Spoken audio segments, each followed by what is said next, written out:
하나님께서 이스라엘 백성들을 애굽에서 불러서 이스라엘이라고 하는 나라를 시작할 때, 물론 아브라함을 통해서, 이삭을 통해서, 야곱을 통해서, 요셉을 통해서, 족장들을 통해서 언약을 맺었지만, 본격적으로 하나님께서 그 언약을 성취하신 것은 애굽에서 출애굽하여 시내산에서 언약을 맺을 때부터 이스라엘이라고 하는 민족, 이스라엘이라고 하는 나라, 하나님의 나라가 시작이 되었습니다. 하나님의 백성이 시작이 되었습니다. 하나님이 천지를 창조하셨죠. 에덴 동산을 만드셨습니다. 아담도 사람을 하나님이 처음 만드셨습니다. 그런데 하나님의 나라는 이제 처음으로 아담의 후손, 아니 아브라함의 후손 히브리 민족을 통해서 시작이 돼요. 그러면서 이 400년 동안 바로의 노예로 살던 이 히브리 민족들, 히브리 종놈들을 불러가지고 시내산에서 언약을 맺으시고, 하나님께서 가장 먼저 이제 내가 너희 하나님이다, 너희가 내 백성이다, 이제는 너희는 내 백성답게 살아라, 내가 너희들을 먹이고 입히고 인도하고 너희들의 삶을 책임질 것이다. 그러니 내가 너희들을 먹이고 입히고 보호하고 책임져 줄 것이니까 너희는 내 백성다운 삶을 지키라. 그 백성다운 삶을 구체적으로 하나님은 그냥 나를 잘 따르라, 그냥 나의 기쁨이 되어라, 이렇게 추상적인 것이 아니라 실제적으로 하나하나 율법을 주심으로 말미암아 그들이 지킬 것, 행할 것, 금할 것, 따를 것, 추구할 것 하나하나 일러주셨습니다. 하나님께서 이스라엘 백성들의 이렇게 내 백성 삼으셨을 때 하나님이 계속 강조한 게 무엇인가 하면 내가 너희들을 먹이겠다는 거예요. 내가 너희들의 하나님이다. 그 이전에 내가 너희들을 먹이겠다는 거예요. 내가 너희들을 먹이고 내가 너희들을 책임져 줄 것이니 너희는 나의 말에 순종하라는 거예요. 하나님은 말씀만 그런 게 아니라 실제로 그들의 삶을 매일 먹이셨어요. 만나로, 메추라기로. 물론 하나님이 공급해 주시는 것과 히브리 백성들이 그들의 마음속에, 그들의 육체 속에 그들이 원하는 것이 달랐어요. 왜냐하면 하나님은 우리의 필요를 채우시는 분이지 우리의 욕망을 채우시는 분은 아니거든요. 여기서 문제가 발생합니다. 예수님께서 우리에게 무엇이든지 너희가 내 안에 있고 내 말이 너희 안에 거하면 무엇이든지 원하는 대로 구하라, 그리하면 이루리라 말씀해 주셨는데, 여러분, 우리가 기도하는데도 불구하고 기도 응답에 대한 확신이 약해요. 아니, 기도하는 대로 응답되면 진짜 오늘 이 수요 예배가 넘치고 차지 않겠습니까? 기도하는 데 이루어지는데요. 하나님 응답하시는데요. 어쩌다가 기도 응답 받으면 그게 신기하고 기적처럼 느껴질 때예요. 우리의 일상의 삶을 보면 어쩌면 우리는 기도하고 기다리고 응답도 없고 하나님 말씀도 없는 그런 삶에 익숙해져 있어요. 하나님 뜻이 있겠지, 실망하고 다시 달래고, 그럼에도 불구하고 우리가 하나님의 은혜 안에 있다, 뭐 이런 위로로 그냥 계속 견디지만, 실제로 왜 그토록 기도가 노동이고 왜 그토록 기도가 어렵고 왜 기도가 힘들고, 마음으로는 기도를 원하고 기도가 하나님의 뜻이고 우리가 기도해야 되는 거 알고 나도 기도 좀 하고 살고 싶지만, 그럼에도 불구하고 기도가 어려운 이유는, 우리의 삶의 기도가 일상에 뿌리 내리지 못하는 가장 큰 이유는 기도가 응답받지 않기 때문이에요. 기도가 응답받지 않기 때문이에요.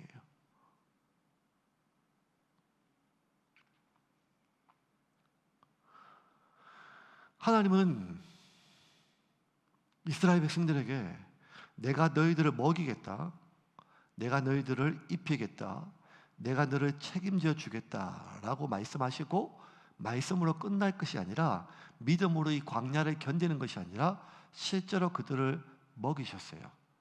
단 그들의 욕망을 채우지는 않았습니다. 하나님은 우리의 필요를 채우시는 분이지 하나님은 우리의 욕망을 채우시는 분이 아니라는 거예요. 히브리 민족이 애굽에 있었든지 아니면 그전에 아브라함이든지 고대 근동의 모든 신들은요, 그들이 구하는 것을 얼마나 간절한 정성으로 얼마나 좋은 제물로 그렇게 자신들이 믿는 신들, 그것이 바알이든 아세라든 밀곰이든 다곤신이든 그 신들을 감동시키거나 좋은 제물을 드리거나 자기가 지극정성을 다하면 자기가 구하는 것이 무엇이든지 그것이 욕망이든 그것이 필요든 그게 중요하지 않고 응답받을 수 있다고 여겼어요. 그리고 그들이 자신의 자식까지 불러 태우면서 산채로 불러 태우면서까지 그들이 구하는 대부분은 어쩌면 그들의 필요보다 그들의 욕망이 대부분이었거든요. 여러분, 우리의 삶에 집에 살림살이가 많이 있잖아요. 살림살이가 있는데, 결혼해도 살림살이가 있는데 여러 가지 중에 장식장이란 말은 장식장, 그죠? 말 그대로 장식장. 그게 필요한 게 아니라 보여주기 위한 거잖아요. 그러니까 뭐 지금은 다 보편화됐지만 장식장이라고 하는 것은 한민족 5,000년 역사 가운데 우리가 보릿고개를 건너온 지가 이제 얼마 안 되잖아요. 먹고 사는 것이 정말 힘든 이 시기에 무언가 남들에게 화려하고 보여줄 수 있는 장식할 수 있는 것들을 집안에 고이 들여놓고 산 지가 그렇게 오래되지 않았습니다. 물론 제가 이제 이런 얘기 하기는 아직 젊죠. 제가 이제 원로 목사쯤 되면 마치 그런 얘기 있다. 보릿고개 내가 막 그래 하는데 저는 보릿고개 뭐 얘기만 들었지 겪어보지를 못했습니다. 예, 예.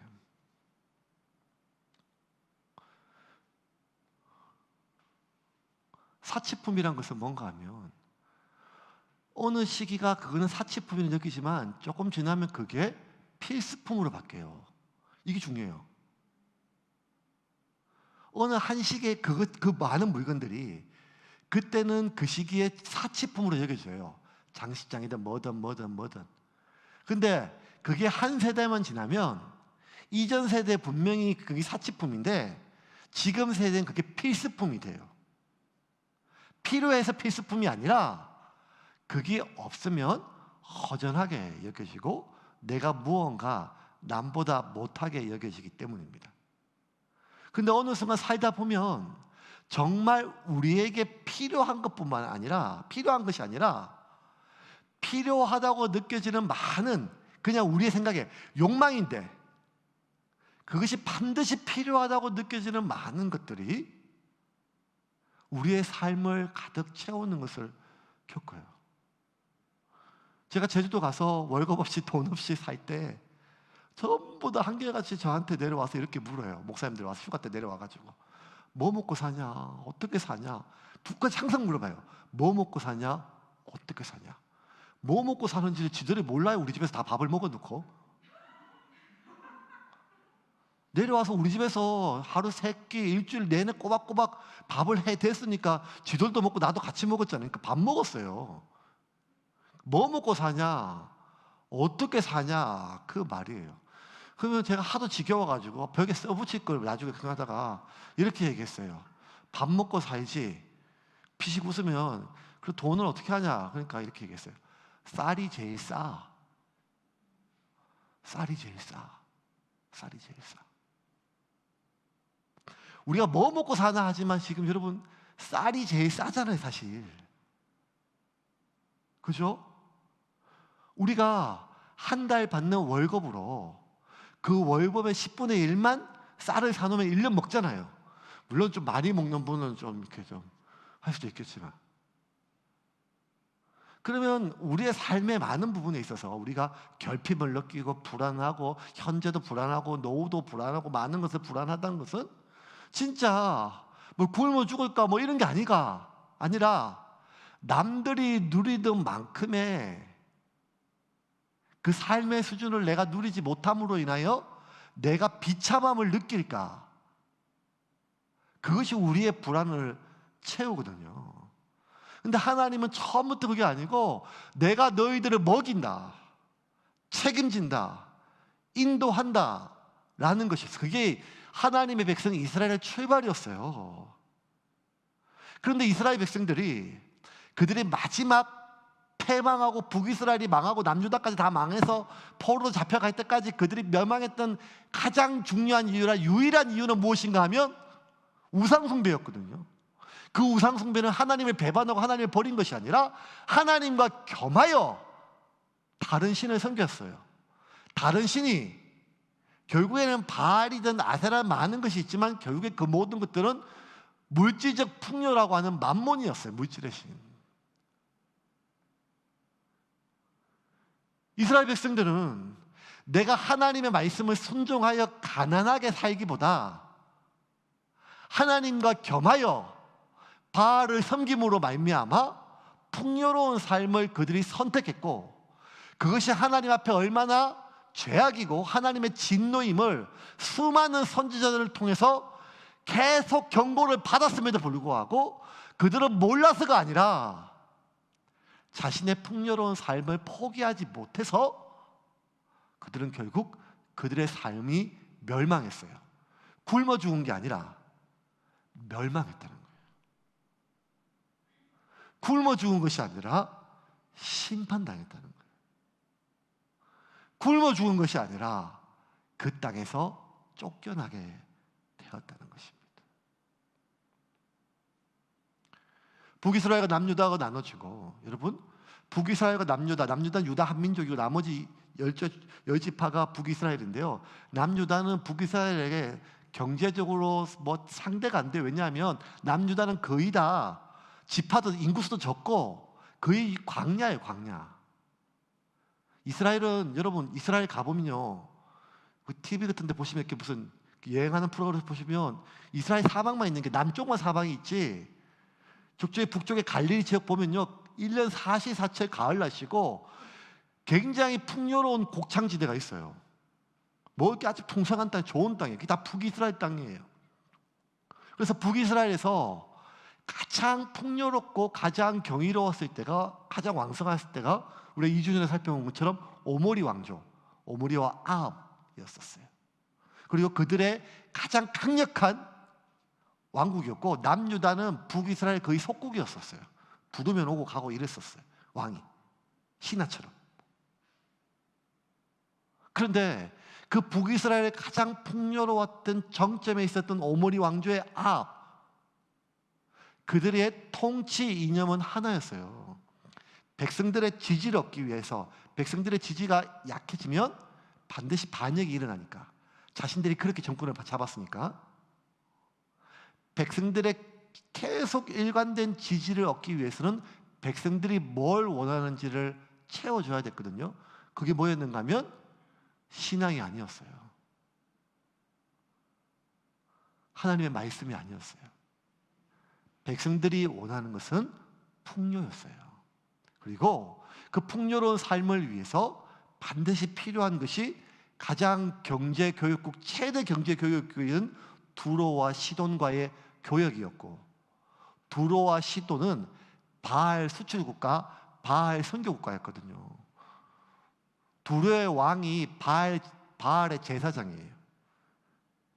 그래서 그 두로의 왕, 바알 제사장, 이름이 엣바알인데 엣바알의 딸인 아합을 며느리로, 아내로 데려왔습니다. 그리고 그 결과 아합은 이스라엘에 왜 시집 왔는가 하면 자신이 절대적으로 신앙하는 바알을 선교하기 위하여 선교적 사명으로 이 땅에 왔단 말이에요. 그리고 자신의 모든 힘을 다하여 두 가지, 이 땅에 하나님의 선지자들을 도륙하고 하나님의 말씀을 묻고 바알의 신전을 세우고 바알 신앙을 백성들에게 전하였어요. 바알 신앙들은 마치 스펀지처럼 이스라엘 백성들에게 스며들었어요. 왜? 기복신앙이니까요. 여러분 이건요 한민족도 비슷해요. 한민족 샤머니즘은요 그냥 처음부터 비나이다 내가 누구한테 비나이다 중요한 게 아니고 내가 지금 천지신정인지 아니면 삼신할매인지 뭐든지 간에 아니면 천하대장군 지하든 스낭당이든 뭐 나무든 뭐든지 간에 내가 비는 그 존재에게 그 중요하지 않아요. 우리 아들 잘 되고 우리 남편 잘 되고 병나지 않고 성공하고 그 복을 길흉화복 재앙은 면리하고 복을 구하는 그러한 기복적인 샤머니즘은요 수천 년 동안 이 한민족에 있었거든요. 그래서 어떤 종교가 와도 기복적으로 확 스며들어요. 불교가 와도 기복종 불교로 바뀌고 가톨릭이 들어와도 개신교가 와도 어떤 종교가 와도 그 종교의 전체적인 외형만 다를 뿐 그 핵심적인 내용은 무엇인가 하면 기복으로 바뀌는 거예요. 예수님은 한결같이 심령이 가난한 자가 복이 있다. 계속 예수님께서 복이 구체적으로 뭔가 하면 마음이 가난하고 애통하며 화평케 하고 이게 복이라고 했잖아요. 그런데 우리는 일관되게 예수님이 뭐가 복이라 하든지 간에 하나님은 우리가 복이라고 했는데 끊임없이 우리가 구하는 것은 하나님 말씀하시는 복, 예수님 말씀한 복이 아니라 수천 년 동안 그냥 우리의 선조들의 성황당에서 빌었고 고복에게 빌었고 지나가는데 돌탑을 쌓으면 빌었던 그 복과 동일한 내용을 장소만 바꿔서 예배당에서 대상만 바꿔서 하나님에게 부처님에게 사천왕에게 구하는 것은 그 기복적인 욕망이 인간의 가장 끈적끈적한 욕망이고 보암직스럽고 먹음직스럽게 자극시키는 그 사탄의 처음부터 타락의 본성이 인간의 깊이 있는 뼛속까지 있는 거예요. 그래서 아합의 전략은요 그렇게 애쓰지 않아도 히브리 민족들이 스펀지처럼 흡수하는 거예요. 바알을 그 신에게 가야 그 신에게 빌어야 농사가 잘 되고 풍요롭고 우리 삶에 부유한 삶이 지속되어 있다고 하는 것은 그들의 욕망과 너무 일치하게 되었습니다. 그리고 더 기가 막힌 것은 하나님을 섬기고 바알에 주는 풍요를 탐하는 것이 전혀 부대끼지 않고 하나님과 더불어 바알에게 제사하고 예배하는 것이 왕부터 전혀 이질적이거나 모순으로 느껴지지 않고 일치되는 삶을 살았습니다. 이것이 북이스라엘의 결국 패망했던 가장 중요한 원인이었어요. 여기서 엘리야가 백성들 앞에 피 맺히는 점수로 겸하여 섬길 수 없다. 하나님이 신이면 하나님을, 바알이 진짜 신이면 바알을 섬겨라. 머뭇거리지 말고 하나를 결정하라는 거예요. 그런데 우리가 이거를 못 나요.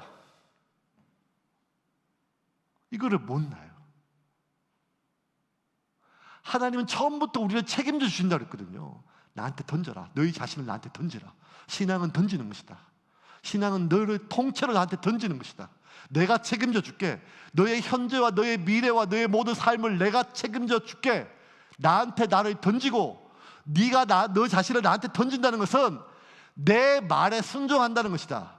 내 말에 순종하면 손해볼 것 같고 내 말에 순종하면 이것을 잃어버릴 것 같고 내 말에 순종하면 무언가 피해가 있을 것 같은 그런 계산이 되지만 그럼에도 불구하고 너 자신을 나한테 던져라.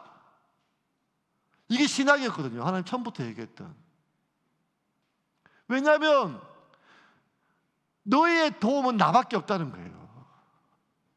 오직 나만이 여호와 하나님 여호와 나만이 너희를 돕다는 거예요. 때로는 치료의 하나님 여호와 라파의 하나님으로, 때로는 여호와 일에 모든 것을 준비하신 하나님, 때로는 여호와 니시 나를 성립케 하시는 하나님. 하나님은 여러 가지 우리의 모든 것들은 오직 하나님 한 분만이 우리의 도움이기 때문에 다른 것이 아니라 나에게 내 자신을 던지라고 했어요. 그런데 아합은 아니었어요. 자신의 왕권을 유지하는 데 있어서 하나님의 도움, 왕권을 유지하고 왕권을 탐하는 것에 대해서 하나님께서 그것까지 무시하지는 않으세요. 네가 그렇게 소중히 여기는 왕권을 나의 힘으로 유지하라는 거예요, 여러분. 하나님, 우리 모두가 다 세례 요한처럼 헐벗은 채로 짐승의 가죽을 쓰고 광야에서 한대잠을 자고 이슬을 맞으면서 그렇게 살라고 하지 않으세요. 정말 너희가 원하는 그것에게 도움이 줄 수 있는 것이 나다. 그러니 나의 힘으로 너희의 삶을 유지하라는 거예요. 그런데 아합은 아니라는 거예요. 자신의 계산으로 봤을 때 절대적으로 이거는 하나님이 아닌 두로와 시돈, 바알의 힘이 필요하다는 것이었습니다. 그렇게 해서 정말 그게 성공했어요. 왕성했어요. 몇 년 동안의 가뭄이 있었지만 딛고 일어섰어요. 점점 어쩌면 솔로몬 이후로 가장 번성한 그런 강대국이 되어가고 있었어요. 그런데 아합 시대에 가장 큰 위기가 찾아왔어요. 어떤 위기인가 하면 아람 군대가 완전히 찾아와서 이 북이스라엘의 수도인 사마리아를 포위했습니다. 1절부터 3절입니다. 같이 읽겠습니다. 아람의 베나닷 왕이 그의 군대를 다 모으니 왕 32명이 그와 함께 있고 또 말과 병거들이 있더라. 이에 올라가서 사마리아를 에워싸고 그곳을 치며. 자, 거기까지. 2절 3절 제가 읽을게요.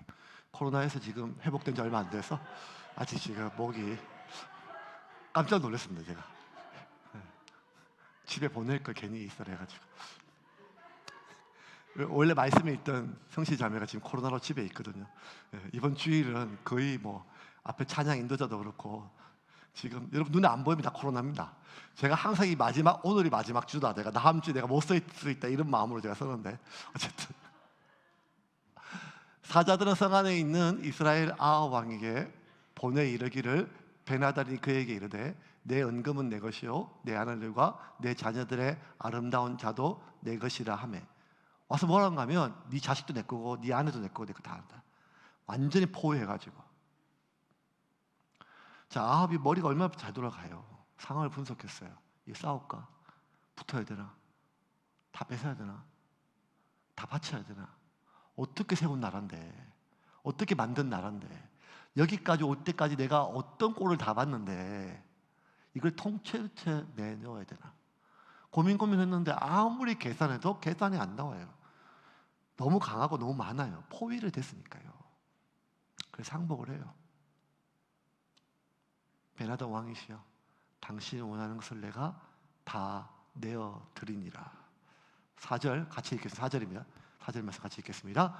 이스라엘의 왕이 대답하여 말하기를 내 주 왕이여, 왕의 말씀같이 나와 내 것은 다 왕의 것이니이다 하였더니.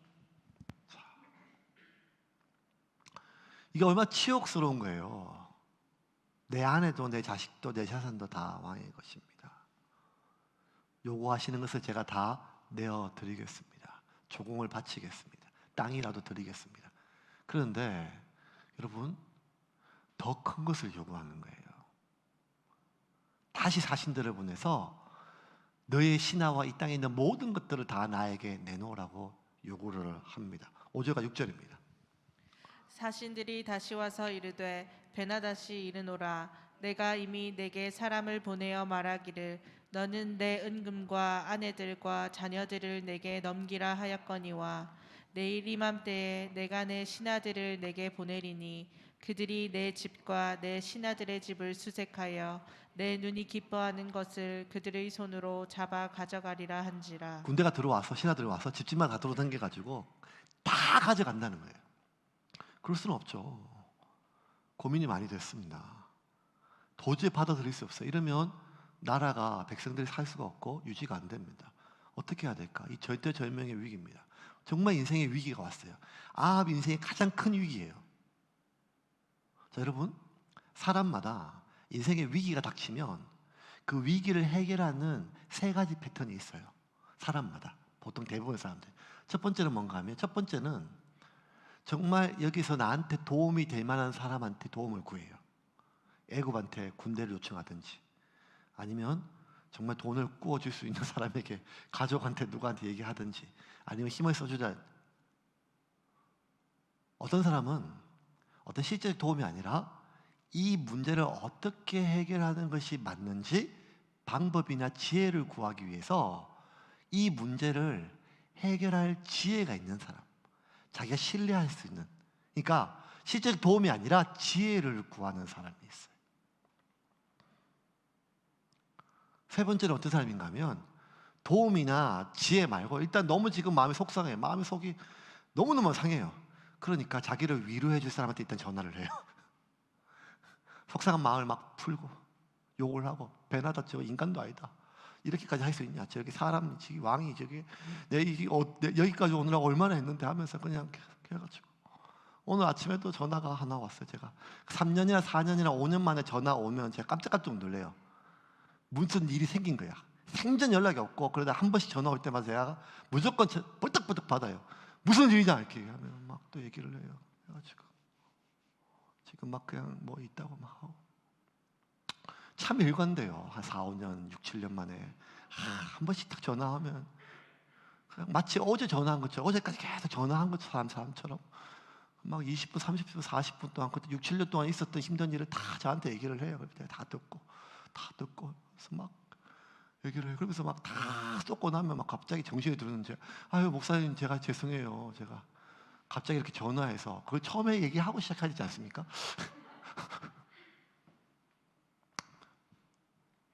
그 이렇게 도움을 구하든지 방법이나 해결 방법을 구하든지 아니면 위로를 구하든지 아니면 감정을 배설할 무언가를 구해요. 아합은 어떻게 했는가 하면 해결 방법이 무엇인가 지혜를 구하기 위해서 각 지파들의 모든 원로들을 모았습니다. 7절입니다. 이에 이스라엘 왕이 나라의 장로를 다 불러 이르되 너희는 이 사람이 악을 도모하고 있는 줄을 자세히 알라. 그가 내 아내들과 내 자녀들과 내 은금을 빼앗으려고 사람을 내게 보냈으나 내가 거절하지 못하였노라. 자, 거절하지 못했어요. 근데 더 많은 것을 구해요. 이야기를 다 듣더니만 온 원로들이 마지막 요구는, 두 번째 요구는 들어줄 수가 없다. 그러면 나라가 살 수가 없다. 그럼 거절하라고 이야기를 합니다. 8절과 9절입니다. 모든 장로와 백성들이 다 왕께 아뢰되 왕은 듣지도 말고 허락하지도 마옵소서 한지라. 그러므로 왕이 베나닷의 사신들에게 이르되 너희는 내 주 왕께 말하기를 왕이 처음에 보내 종에게 구하신 것은 내가 다 그대로 하려니와 이것은 내가 할 수 없나이다 하라 하니 사자들이 돌아가서 보고하니라. 자, 여러분, 이 원로들과 신하들이 이렇게 한결같이 얘기했어요. 지금 자기들 눈에도 지금 베나닷과 그 아람 군대가 얼마나 많은지 보여요. 몰살이 당할 것 같아요. 두려워요. 그래서 왕의 모든 재산이 빼앗길 때 한마디도 안 했어요. 근데 지금 왜 싸우자고 하는가 하면 두 번째 요구가 지들 걸 다 내놔야 되거든요. 두 번째 요구는 뭔가 하면 이 아람 왕이 자기 신하들이 와가지고 각 모든 신하들과 집집마다 돌아다니면서 그들의 눈에 원하는 것을 다 내어줘야 돼요. 이제 자기 아내와 자기 자식들과 자기 재산들을 다 내어줘야 되니까 뭐라고 얘기하는가 하면 그거 들어주면 안 된다. 거절하라고 이야기를 해요. 그러면 지금 모여있는 이 원로들, 인생을 오래 살았고 정말 각 지파의 어른들이지만 결국 그들의 조언은 왕을 위한 조언이나 나라를 위한 조언이 아니라 자기 자신을 위한 조언이에요. 여기서 여러분, 인간은 결국 이기적이에요. 정말 이기적이에요. 우리가 누구에게 도움을 구할 수가 있겠습니까? 결국 자신의 이익에 부합되는 것에 최선을 다할 수밖에 없는 것이 인간의 연약한 모습 아니겠어요? 그런데 아합은 이 원로들의 말을 들어요. 듣고 거절해요. 그러자 베나닷이 다 밀어버리겠다. 얼마나 구실이 좋아요. 다 밀어버리겠다 하고 이제 전쟁을 쳐들어오기 직전이에요. 절대절명의 위기예요. 예루살렘이 쑥대밭이 되고 다 부서졌을까요? 어떻게 됐을까요? 놀라운 일이 생겼어요. 13절입니다. 13절 말씀 같이 읽겠습니다. 한 선지자가 이스라엘의 아합 왕에게 나아가서 이르되 여호와의 말씀이 내가 이 큰 무리를 보느냐 내가 오늘 그들을 내 손에 넘기리니 너는 내가 여호와인 줄을 알리라 하셨나이다. 자, 아합의 모든 경우의 수에 없어요. 근데 선지자 갑자기 왔어요. 한 선지자라는 건 뭔가 하면 아합이 계속 교류하던 선지자하고 얘기하는 그런 사람이 아니니까요. 근데 선지자가 와서 뭐란가 하면 하나님이 개입하시기로 결정하셨다는 거예요. 네 눈에 보이는 수많은 군대들을 하나님이 물리쳐 주신대요. 아니, 하나님 왜요? 하나님 왜 그러겠어요?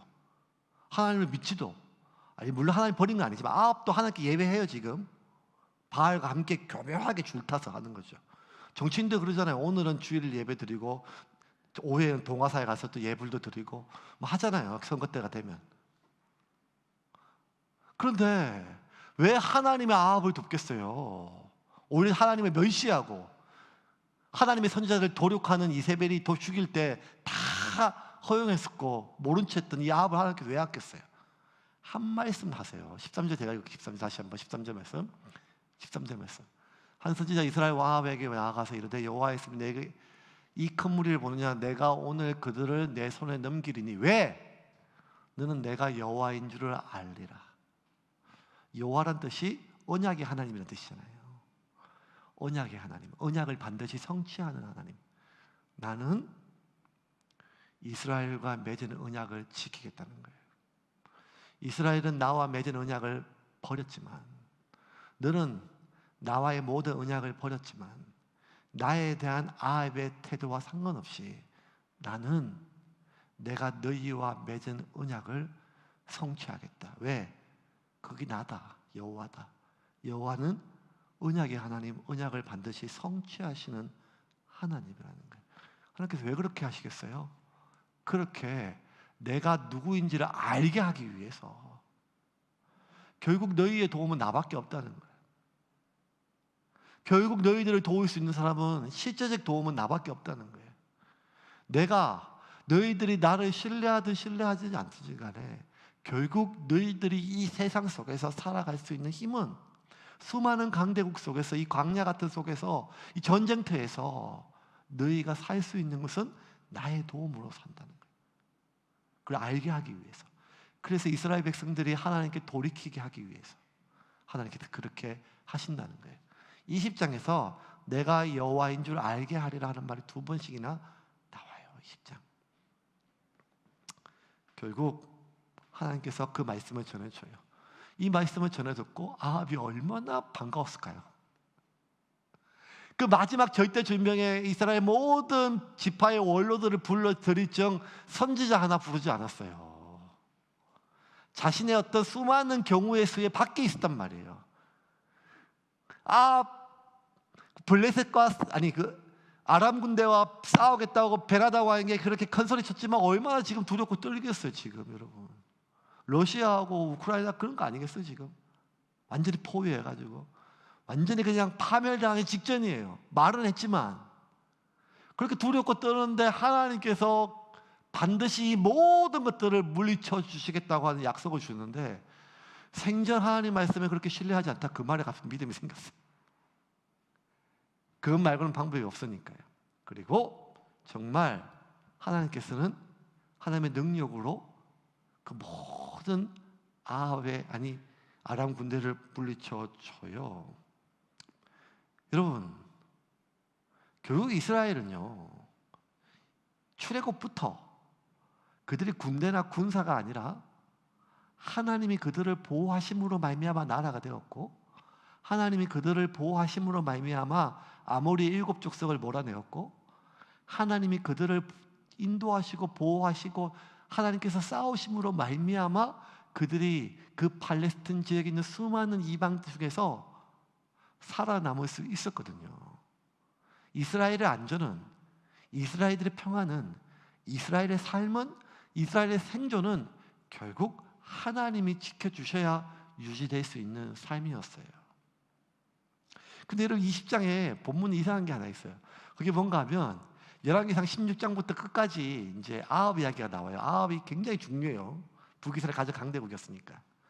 근데 처음부터 아합이 나올 때부터 한 번도 빠지지 않고 같이 나오는 게 뭔가 하면 이세벨이에요. 이세벨.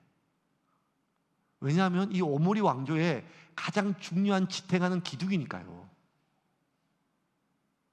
그런데 모든 장에 이세벨이 나오는데 가장 북이스라엘이 위험에 처했을 때 20장에 1절부터 43절까지 이세벨이 한 번도 등장 안 해요. 개똥도 약에 쓰려면 없다더니 어디 갔는지 모르겠어요 지금. 이럴 때 쓰려고 두로하고 시돈하고 동맹을 맺은 거 아니에요. 이럴 때 쓰려고, 그죠? 이럴 때 쓰려고 바알의 신전을 세운 거 아니에요. 이럴 때 쓰려고 뭐 한 거 아니에요 지금까지. 그런데 이세벨이 안 보여요. 바알도 안 보여요. 그냥 하나님 말씀이 맞아요.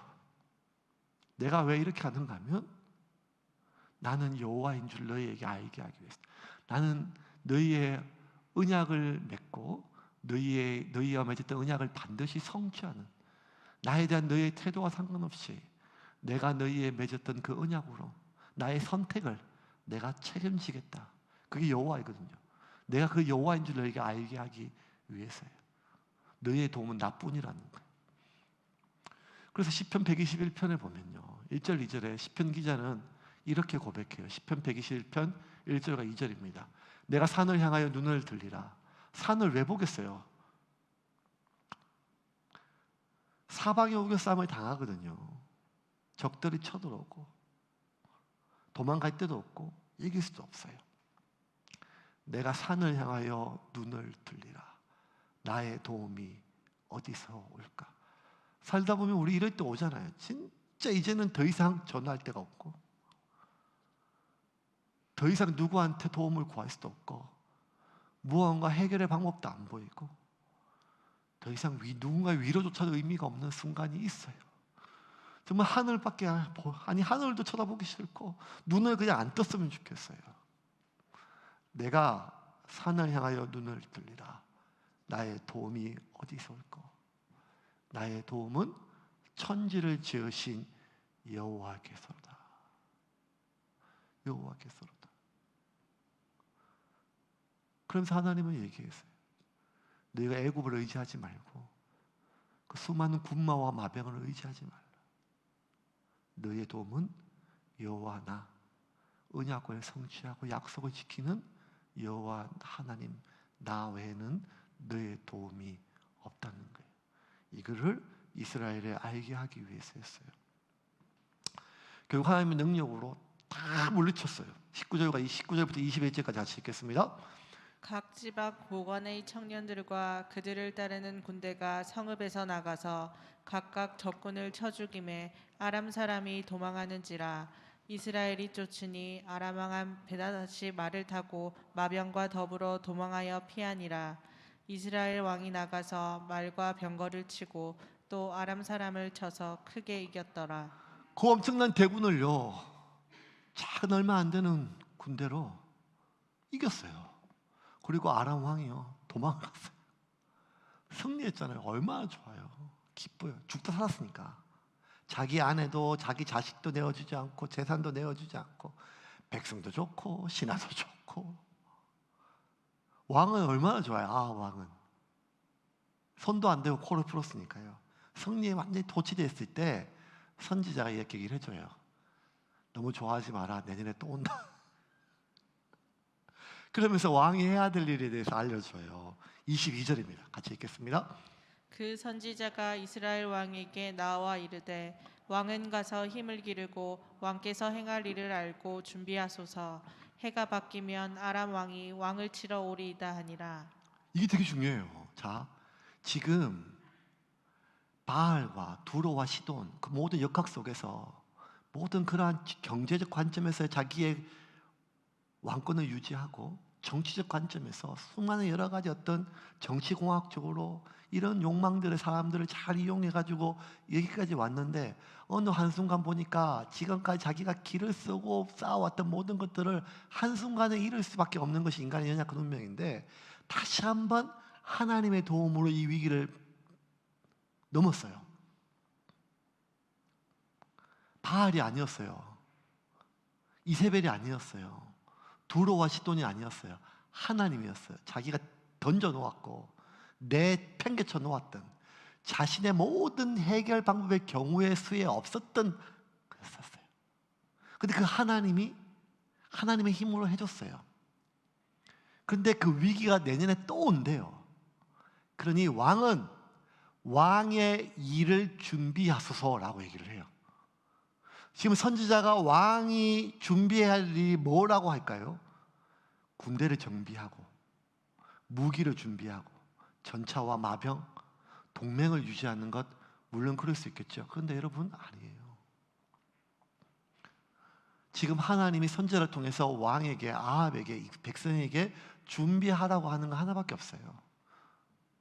너희의 도움은 나밖에 없다는 거예요.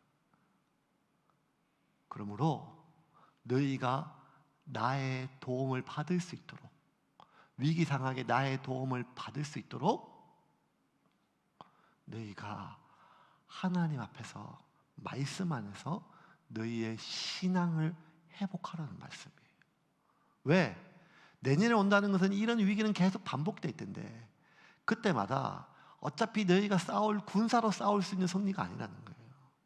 결국 너희는 출발부터 나의 힘으로 시작됐던 민족이니까 위기 상황이 되면 언제든지 신속하게 나에게 도움을 구하고 나에게 도움을 구하여 나의 도움으로 그 위기를 헤쳐나갈 수 있도록 너희의 신앙을 회복하라는 거예요. 마치 이런 거예요. 메르스, 사스 지나면 의료 체계가 막 왕창하다가 그렇게 매뉴얼을 지키면 그 다음에 이렇게 감염병이 생기면 더 잘하겠죠. 그런 것처럼 위기 상황이 되면 그렇게 매뉴얼대로 하라는 거예요. 이 영적 위기가 됐을 때. 근데 여러분, 하나님이 지금 우리에게 요구하는 이거예요. 무릎과 말씀 앞에 서라는 거예요. 무릎이란 것은 단순히 기도가 아니라 얼마나 오랜 시간 동안 기도 내용보다 우리가 무릎 꿇는 것은 뭔가 하면 내 모든 삶이 하나님의 손에 달려있음을 인정하는 시간. 이게 중요해요, 여러분.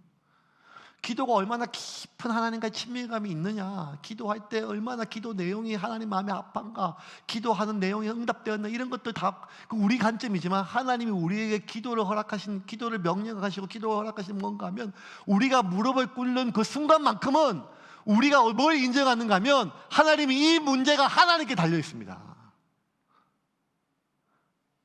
우리가 하나님 앞에 무릎으로, 그것이 문제든 뭐든지 간에 그 무릎 꿇는 시간만큼은, 하나님 앞에 내가 올려놓는 그 문제만큼은, 그 삶만큼은, 하나님, 나의 삶은, 이 문제는, 내 인생은 하나님의 섭리에 달려있음을 우리가 인정하는 시간이에요. 그러므로 여러분, 기도가 방언이 유창하고 하나님께 신비로운 은혜를 체험하고, 그리고 기회예요. 그거 값싼 게 아니에요. 은혜예요. 하지만 그럼에도 불구하고 가장 중요한 것은 우리가 무릎 꿇는 그 순간은 우리가 졸든지 딴 생각을 하든지 무엇인지 간에 무릎 꿇는 그 시간은 우리가 하나님 앞에, 하나님 안에, 하나님 섭리 안에 이 모든 것이 달려있음을 인정하는 시간이에요. 말씀 앞에 잠잠히 머무는 게 필요해요. 두 번째는, 말씀 앞에 잠잠히 머문다는 뭔가 하면 우리의 귀에 들려오는 수많은 소리로부터 좀 떨어져가지고, 소리들 있잖아요. 아람 군대 그 수많은 요구하는 거, 빼앗는다, 뭐 한다, 많은 것들, 우리 주변에 있는 많은 소리들과 내 속에서 또 올라오는 소리들이 있어요. 주변이 시끄러우면 속도 시끄럽잖아요. 맨날 일비하니까요. 이 모든 수많은 소음들부터 우리 좀 떨어져서 우리가 말씀 앞에 잠잠히 머문다는 말은 뭔가 하면 우리가 말씀을 좀 채우는 거예요. 그래서 분주하고 시끄러운 수많은 외부의 소리와 내 내부의 소리, 외부의 위협과 내부의 욕망들, 외부의 상황과 내부의 모든 불안들, 이런 것들로부터 좀 잠잠히 좀 떨어져서 잠잠 침묵하고 내 안에 그 시끄러운 소리가 아니라 하나님의 말씀을 좀 채우는 거예요. 그걸 할 때 우리 안에 뭐가 생기는가 하면 믿음이 생겨요. 어떤 믿음? 하나님의 손에 달려있다. 하나님의 손에 달려있다. 이게 이 무릎과 이 말씀 앞에 잠잠히 머무는 것이요, 일상의 삶에서 뿌리 내리지 않으면, 여러분 큰일이 닥쳤다고 우리가 기도하는 줄 알았어요? 아니에요. 여러분, 수십 년 교회 다니도 큰일이 닥치면 똑같이 다른 사람들하고 하는 건 똑같이 누가 도움이 될까? 누구한테 물어볼까? 누가 위로가 줄까? 결국 사람한테 지혜를 구하고 사람한테 도움을 구하고 사람한테 위로를 구한단 말이에요. 누가 하나님 앞에 나아가는가 하면 평소의 일상의 삶 가운데 무릎과 말씀 앞에 잠잠히 머무는 것이 뿌리 내린 사람만이 위기가 닥쳐도 그냥 똑같이 하나님 앞에 무릎 꿇고 자신의 마음속에 하나님의 말씀 앞에 좀 머문다는 거예요. 말씀을 좀 정리하겠습니다. 어제 수영여교회 정필도 목사님 소천하셨어요. 지난달에 광주에 집회 가셨다가 코로나 걸리셔가지고 굉장히 건강하셨는데 갑자기 돌아가셨죠. 정필도 목사님은 목사님들에게 또 목사 같으신 분이세요. 같은 교단이니까. 목사님은 막 말씀을 아주 막 그냥 막 정교하고 쪼개는 말씀이 아니라 늘 평범한 일상의 말인데 굉장히 깊이 있게 다가와요. 항상 후배 교육자들, 후배 목사들 만날 때마다 이렇게 얘기해 주세요. 나는 평생 무슨 일이 생기면 그것이 교회의 분쟁이든 오해든 뭐 어떤 위기가 생기면 일단 입을 다물고 하나님 앞에 갑니다. 그리고 1시간이든 2시간이든 몇 시간이든 무릎 꿇고 이 모든 것이 하나님의 손에 달려있음을 내가 확인할 때 일어서신대요. 사람한테 해명하기도, 사람한테 내 편이 되어달라고 부탁하지도, 내 이 억울함을 알아달라고 사람한테 요구하지도. 아무리 억울하고 아무리 위급하고 아무리 얼마나 많은 길을 받겠어요. 근데 그런 위기 때마다 그렇게 할 수 있는 것은 일상의 삶에서 무릎과 말씀 앞에 머무는 것이 뿌리 깊이 있기 때문에. 아합은 인생의 위기 속에서 하나님의 특별한 은혜로 이 위기를 넘겼어요. 우리가 살다 보면 우리가 기도하지 않았지만 하나님의 은혜로 넘어가요. 진짜 우리 인생이 망가질 수 있고 깨어질 수 있는 그 순간에 우리의 기도 때문이 아니라 하나님의 은혜 때문에 그게 위기가 넘겨져요.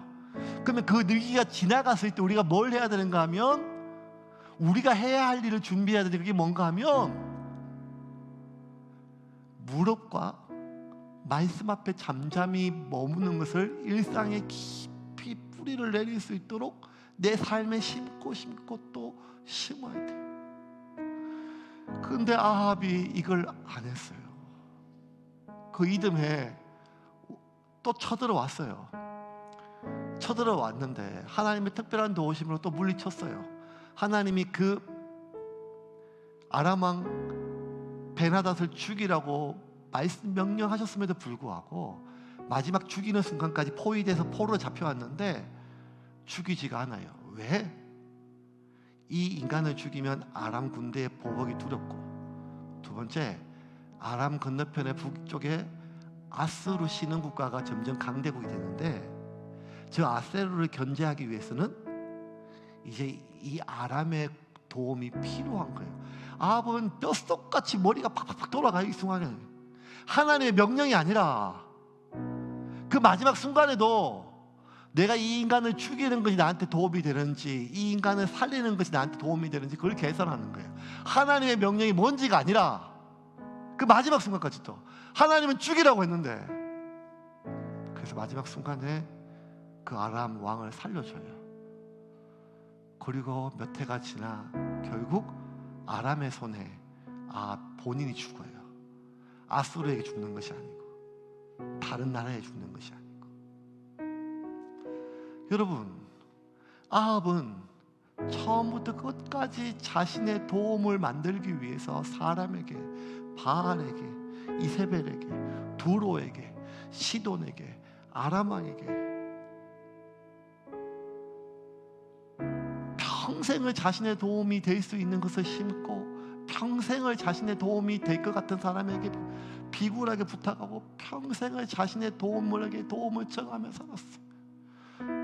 정작 자신의 모든 위기는 하나님이 도움이셨는데 이게 아합만 그런 게 아니잖아요. 여러분, 우리의 삶이 짧으면 짧을수록 길면 길수록 우리의 삶을 되돌아보면 결국 우리가 그 위기를 걷는 것은 하나님의 도움 아니겠어요? 하나님의 도움으로 우리가 여기까지 와 있잖아요. 그러면 우리는 내가 눈을 들어 산을 보리니 나의 도움이 어디서 올꼬? 오직 천지를 지으신 여호와께로다. 천지를 지으신 하나님 외에는 나의 도움이 없음을 믿고 일상의 삶 가운데 무릎으로 나아가 나의 이 삶이 하나님의 손에 달려 있음을 인정하고 나의 이 문제가 하나님의 손에 달려 있음을 인정하며 수밖에 있는 수많은 시끄러운 소리들과 내 내면의 소리들로부터 잠시 떨어져 말씀 앞에 잠잠히 머물고 그 말씀을 내 안에 채우면 결국 이 모든 것은 하나님의 손에 달려 있음을 확인하게 될 때 우리는 그 누구에게도 비굴하지 않고 그 무엇에도 두려워하지 않으며 그 무엇에도 넘어지지 않는 세상이 감당치 못한 하나님의 사람으로 살 수가 있는 것입니다. 그러므로 여러분, 나의 도움이신 하나님께 오늘 이 시간 나아갑시다. 어떤 기도 제목이냐보다 더 중요한 것은 그 문제가 하나님의 손에 달려 있음을 우리가 인정하는 것입니다. 하나님이 가장 좋은 방법으로 가장 좋은 때에 나의 방법이 아니라 나의 때가 아닌 하나님의 방법으로 하나님의 때에 나를 인도하심을 믿고 하나님께 내어드릴 때 그리스도의 평강이 우리의 마음을 지키실 것입니다.